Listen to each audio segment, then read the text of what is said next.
New York City was planning to reopen schools, but now they've decided to postpone the reopening to September 21st. That gives the city roughly 2 more weeks on top of what had originally been planned to figure out a safety routine that it's negotiating with the unions. But not all is rosy in the Big Apple. Let's bring in Reggie Wade to talk about this. He used to be a teacher, by the way, so he understands firsthand what's at stake here. Reggie?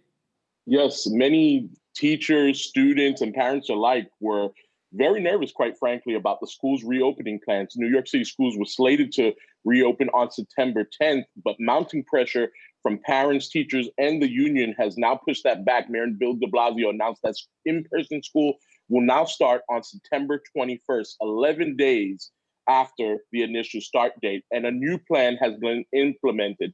The mayor says that there will be a nurse in every school. The city health officials will help with that.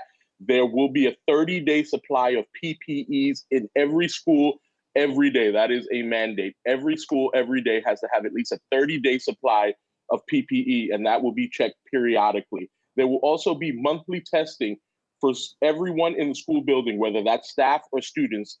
10 to 20% of people in school buildings will be tested at random. Hey, Reggie, Brian Chung here. So I wanted to ask, this was prompted largely by that strike from teachers. It seems like in New York City, that would be a pretty big deal. A strike hasn't happened in any significant form in, I think, 45 years or so. Yeah. What were the concessions that maybe the teachers demanded that weren't met by the city here, that are concerns as teachers have to go back to school at their own health risk to get in-person instruction back in place?